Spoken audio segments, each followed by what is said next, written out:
Welcome to Techstination. We're speaking with Patrick Montgomery, a combat veteran turned farmer and entrepreneur, and the founder of KC Cattle Company. Thanks for joining us, Patrick. Thank you for having me on, Fred. I appreciate it.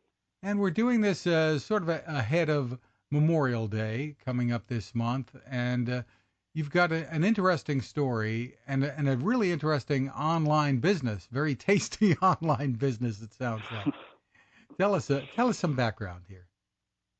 Sure. So, as you said before, my name's Patrick Montgomery, and I served in the military from 2010 to 2014. And, I kind of came to a crux in my path where I had to decide if I was going to re-enlist or go do something else. And my girlfriend at the time, my wife now, was kind of trying to steer me towards some civilian options. And one of those was becoming a veterinarian. So I exited the military with that as a career goal. And, kind of through circumstances along the road there, I fell in love with business, and KC Cattle Company was kind of the pairing of those two passions, business and my love for large animal medicine and agriculture and just that lifestyle. So KC Cattle Company is what came out of that, and we've been in business for about 2 years now, 2 years of sales, and it's been quite the journey. And you're right in the heart of it all in Kansas City, right? That's correct, sir. We're about 45 minutes northwest of Kansas City there. There was a lot that led you to doing this, including some tragedy that you experienced in the family related to combat service. That's correct. Yeah. The about the closest thing I had to a brother, my sister's husband, was also an Army Ranger with me, and he was killed in my first deployment to Afghanistan.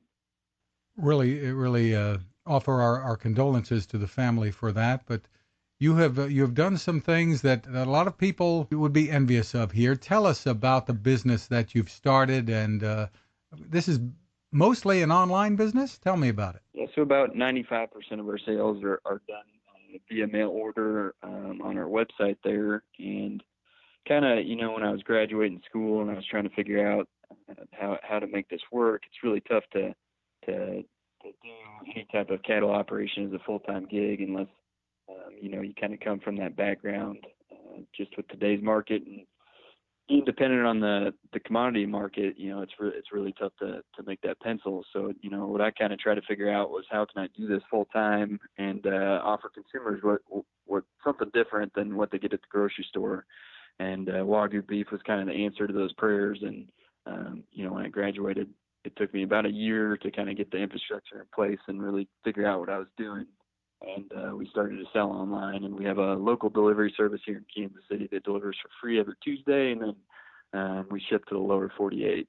Tell us about your experience with the Wagyu. It's pronounced Wagyu cattle. Yep. And Yep. Had you experienced it before in your travels in the service, or where did you come across it? No, so I had a good buddy of mine that was also in the military with me, and he had started up a similar operation down in Austin, Texas, that sells to direct to restaurants, and so I was kind of fortunate enough he got out a few years before I did, and I spent some time down there while I was in school, and he's the one that really introduced me to the breed, and the breed itself has two mutations that kind of make it different than what you would purchase at like a grocery store. And those two mutations are one that allows for about 3 to 4 times the amount of intramuscular fat, is what you see on standard European breeds of cattle, and then also a second mutation that actually lowers the melting temperature of that fat, so you get a much more umami, buttery taste to the steak. I assume you have to care for the cattle in different ways, certainly feed them differently. Yes, there's a couple practices that are, you really got to follow to be able to bring out the full potential of that animal. One of which is, called slow feeding. When regular animals fed out on a feedlot, like what you find in a grocery store, the animal's normally harvested around 18 months, versus what we do, it takes around 30 months to raise that animal to its full potential.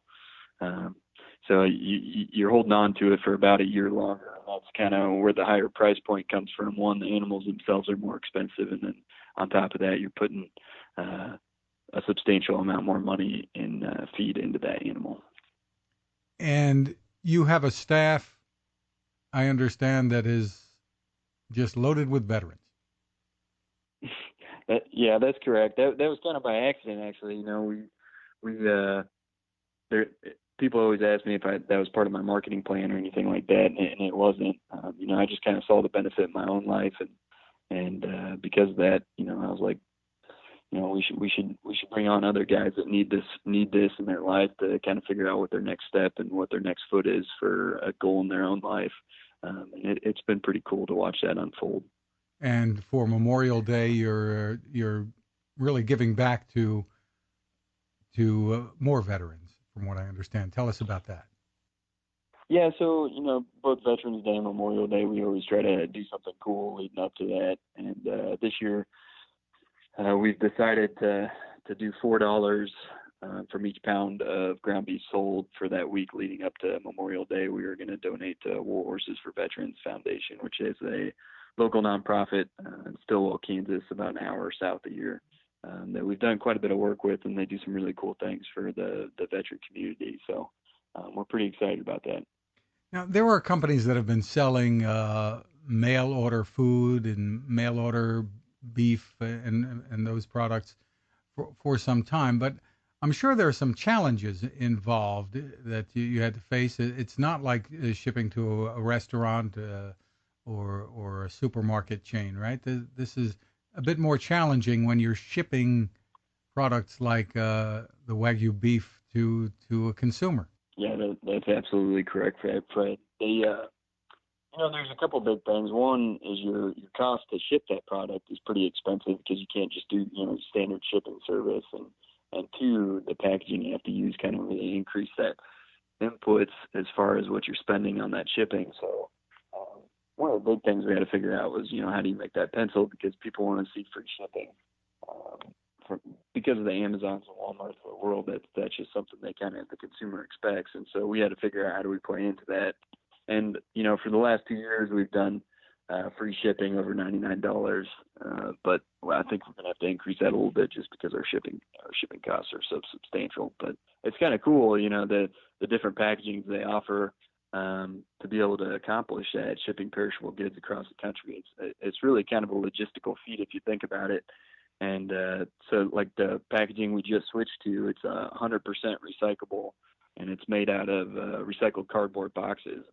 And so basically that's packed into a liner, and that's basically your cooler. And so it's kind of neat seeing the different options out there as far as packaging. Styrofoam coolers are one of the most popular, but we kind of try to stay away from that just because of the environmental hazards and the hassle it can cause trying to get rid of it in a responsible manner. So That's terrific. And is it dry ice that it's shipped with, or how do you keep it cold?